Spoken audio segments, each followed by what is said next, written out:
Hola, soy Pepe de Rivera. Bienvenidos y bienvenidas a este espacio a Hombros de Gigantes. Desde aquí intentaremos abrir una ventana hacia la física y la química de secundaria.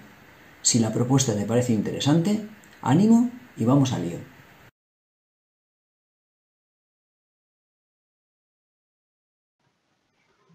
Vamos a estudiar para el curso de segundo de bachillerato y dentro del tema óptica geométrica, los espejos y la formación de imágenes en los mismos. Tenemos dos tipos de espejos básicamente. Por una parte tenemos los espejos planos, en los cuales no se deforma la imagen con respecto al plano que representa el espejo. Las distancias horizontales van a coincidir, D y D' coinciden, y al igual que las distancias verticales, H y H' también van a coincidir. Sin embargo, en los espejos curvos sí se pueden producir deformaciones en la posición, en la altura y asimismo en el carácter derecho o invertido de la imagen con respecto al objeto. Hablaremos de los espejos esféricos, en donde cuando los rayos inciden paralelamente al eje de simetría, observa cómo la reflexión se produce de manera que los rayos, como puedes observar en la figura, no convergen en un punto determinado. Esto es lo que se denomina aberración esférica.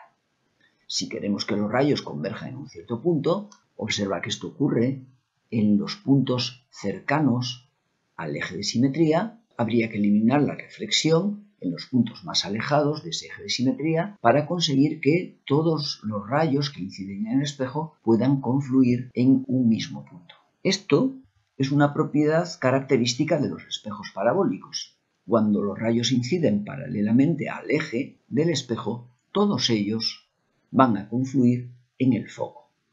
Los espejos parabólicos son más difíciles de construir y consecuentemente mucho más caros. Por esto muy frecuentemente utilizamos espejos esféricos. En ellos distinguiremos el foco, el eje de simetría, el centro de curvatura y el centro óptico, que es el punto en el cual el eje de simetría corta al espejo. Para construir las imágenes debemos considerar tres rayos. El rayo paralelo es el que incide paralelamente al eje y se refleja pasando por el foco. En los espejos convexos es la prolongación del rayo lo que pasa por el foco. El rayo focal es el rayo que pasa por el foco. Incide, pasando, como hemos dicho, por el foco y se refleja paralelamente al eje. En los espejos convexos, observa que la prolongación pasaría por el foco. Lógicamente, como se refleja en el espejo, no va a alcanzarlo, pero la prolongación pasaría por el foco y cuando se refleja paralelamente al eje. Y por último, el rayo radial. El rayo radial pasaría por el centro de curvatura y, lógicamente, el centro de curvatura tiene dirección radial y, por tanto, es perpendicular a la superficie y, consecuentemente, cuando se refleja, vuelve a pasar por el centro porque vuelve a tener dirección radial. El ángulo de incidencia sería 0 porque el rayo coincide con la normal. De manera que se refleja invirtiendo la trayectoria y volviendo exactamente por el mismo sitio y, consecuentemente, pasando por el centro de curvatura. En el caso de los convexos, la prolongación pasaría por el centro y el rayo, al impactar en el espejo, volvería por el mismo camino. Veamos el tratamiento numérico con ayuda de la ecuación del espejo. Como puedes ver, 1 partido S más 1 partido S' es 1 partido F. Recuerda que S es la posición del objeto y S' es la posición de la imagen. F corresponde a la coordenada que nos indica la localización del foco. Y recuerda que esa coordenada es la mitad del radio de curvatura. Tendremos que considerar el convenio de signos según el cual la luz incide de izquierda a derecha y las distancias tienen su origen en el centro óptico. En el eje horizontal, los puntos a la izquierda de ese centro tienen coordenadas negativas, los que están a la derecha tienen coordenadas positivas. En cuanto a R y a F, están sujetos exactamente al mismo criterio. Observa cómo, si el centro óptico es el punto en el cual el eje de simetría corta el espejo, el punto que señalamos, Observa que tanto C como F están a la izquierda y por tanto en la parte negativa del eje. Consecuentemente, en el espejo cóncavo tendrán carácter negativo. Sin embargo, si nos vamos al espejo convexo, observa como ahora el punto que corresponde a S igual a 0 sería este, de manera que tanto F como C están situados en la parte positiva del eje y por tanto tienen carácter positivo. En cuanto al eje vertical, los puntos por encima del eje tienen carácter positivo y los que están por debajo tienen carácter negativo. Y en cuanto al aumento lateral, observa que es la proporción entre alturas I' partido I, que es menos S' partido S. Con su ayuda podremos calcular la relación de tamaños entre imagen I' y objeto I. Veamos un ejemplo de aplicación para un caso de espejo cóncavo. Tenemos un espejo cóncavo de 8 centímetros de distancia focal. Vamos a calcular la distancia imagen al colocar un objeto en las siguientes posiciones. En el infinito, a 48 centímetros del espejo, a 16, a 12, a 8, a 4 centímetros y a 2 centímetros. Indicaremos su carácter real o virtual y su carácter derecho e invertido. Y asimismo, efectuaremos una serie de diagramas para indicar cómo es la marcha de los rayos y, consecuentemente, la formación de las imágenes. Veamos en esta figura cómo nos serviremos del rayo paralelo que al impactar en el espejo se refleja pasando por el foco, y el rayo focal que al incidir en el espejo pasando por el foco emerge paralelamente. En el punto de corte de los dos rayos que se reflejan tenemos el punto de formación de la imagen. Tendremos por una parte F, observa que en este caso va a tener carácter negativo. Esto es R. Tenemos S, la posición del objeto, y S', la posición de la imagen. Con lo cual, si nos vamos a la ecuación del espejo, 1 partido S más 1 partido S', esto es 1 partido F. Ten en cuenta que F, tal como hemos indicado, si este punto corresponde a la origen de coordenadas, los puntos a su izquierda tienen carácter negativo. Por tanto, F tiene carácter negativo, menos 8 centímetros. Recuerda que da 8 centímetros de distancia focal. La coordenada es negativa, menos 8. Si en esta expresión despejamos S', llegamos a lo siguiente, menos 8S partido S más 8, en donde las distancias aparecen en centímetros.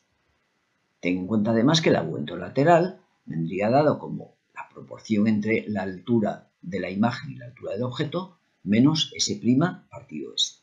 Hemos indicado todos los valores que se nos especifican en el enunciado para S, infinito, 48, 16, 12, 8, 4 y 2 centímetros, teniendo en cuenta que tienen carácter negativo, dado que estamos hablando de coordenadas, y por tanto aparecen en la tabla, como hemos dicho, menos infinito, menos 48, menos 16, etc. hasta menos 2. Si calculamos los correspondientes valores de S', obtendríamos menos 8, menos 9,6, menos 16, menos 24, infinito, ahora veremos qué significa, 8 y 8 tercios. Asimismo, el aumento lateral también lo tenemos especificado en este caso. Veamos cómo es el diagrama que indica la marcha de los rayos en cada caso. Analicemos a continuación un objeto que se encuentra más allá del centro de curvatura.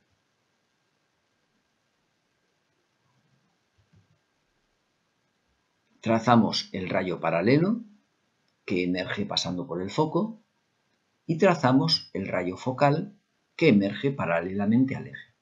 Observa que es una imagen real, dado que se forma con los rayos convergentes, está invertida y es de menor tamaño. Veamos a continuación qué ocurre cuando el objeto está en el centro de curvatura. Trazamos de nuevo el rayo paralelo, emerge pasando por el foco, y trazamos el rayo focal que emerge paralelo. De manera que, como puedes ver, la imagen se sitúa en el mismo punto, en el centro de curvatura, del mismo tamaño, real, pero invertida. A continuación, nos acercaremos un poquito más. Nuestro objeto está ahora entre el centro de curvatura y el foco. Rayo paralelo que emerge pasando por el foco, rayo focal que emerge paralelo. Y observa cómo la imagen vuelve a ser real. Recuerda que la imagen real está formada por los rayos que convergen, mientras que la imagen virtual está formada por las prolongaciones de rayos divergentes. Si los rayos divergen, sus prolongaciones en sentido contrario van a ser convergentes. De manera que la imagen es real, invertida y de mayor tamaño. Acerquemos a continuación el objeto hasta F. De nuevo, trazamos el rayo paralelo que emerge pasando por el foco y a continuación vamos a trazar un rayo que se dirige al centro óptico. Tengamos en cuenta que en ese punto la tangente es vertical, con lo cual el ángulo de incidencia es igual al ángulo de reflexión, de manera que el rayo que emerge paralelamente al rayo que pasó por el foco anteriormente, de modo que ni los rayos ni sus prolongaciones son convergentes. Por tanto, en este caso, no se forma imagen. Veamos a continuación qué ocurre cuando el objeto está entre F y O. Rayo paralelo que pasa por el foco y observa ahora que el rayo focal emerge paralelo. Y ahora los rayos divergen. Un rayo reflejado tiene esta orientación y el otro tiene esta otra orientación. De manera que convergerán sus prolongaciones. Así que, en este caso hablaremos de una imagen que es virtual, no invertida, está derecha, y es de mayor tamaño. Veamos a continuación un ejemplo para espejo convexo. Exactamente igual que antes, 8 centímetros de distancia focal, los mismos valores de antes, pero ahora nuestro espejo es convexo. Ahora trazamos un rayo central, pasa por el centro, con lo cual incide perpendicularmente a la superficie y sale en la misma dirección y sentido contrario, con lo cual hemos trazado la prolongación que pasa por el centro. Y por otra parte, el rayo paralelo que emerge pasando por el foco. Estamos ante una imagen que se va a situar exactamente en este punto. Exactamente igual que antes, los elementos en juego, por una parte tenemos F, por otra parte tenemos R, asimismo S, S', y si vamos en la ecuación del espejo, exactamente igual que antes, observa que ahora F tiene carácter positivo, el centro óptico, el origen de coordenadas está en este punto, con lo cual estamos a la derecha, parte positiva del eje, con lo cual F es 8 centímetros. Exactamente lo mismo que antes, despejamos S' y tenemos 8S partido S menos 8. El aumento lateral y de nuevo los valores resumidos en la tabla, en donde seguimos ubicando el objeto en la parte izquierda, con lo cual coordenadas negativas para S, pero observa que ahora las coordenadas S' de la imagen son positivas, están a la derecha del origen de coordenadas. Analicemos a continuación el comportamiento del límite de nuestra expresión cuando el objeto se acerca a cero, es decir, cuando S tiende a cero, observa que este límite es cero. Es decir, que cuando el objeto se aproxima al espejo, la imagen también. Y cuando el objeto se aleja del espejo, cuando S tiende a menos infinito, observa que la imagen tiende al foco, a 8. Recuerda que este 8 eran los 8 centímetros de la distancia focal. Con lo cual, cuando el objeto se coloca en menos infinito, la imagen se formaría en el foco. Veamos esta situación en cuanto a la formación de la imagen con ayuda de los rayos, rayo paralelo, que se refleja de modo que su prolongación pasa por el foco, y si utilizamos el rayo central, observa que los rayos son divergentes, esta es la orientación, y la prolongación de los mismos nos conduce a este punto. Nuestra imagen es virtual, se obtiene a partir de las prolongaciones de los rayos, no invertida, está situada hacia arriba, igual que el objeto, y es de tamaño más pequeño. Observa que si acercamos el objeto al espejo, la imagen cada vez se acerca más al espejo también y se hace cada vez más grande. Si nos alejamos, la imagen se va aproximando al foco. Si el objeto estuviera en menos infinito, el ángulo que forma esta recta sería más pequeño y consecuentemente el punto de corte estaría cada vez más próximo al foco.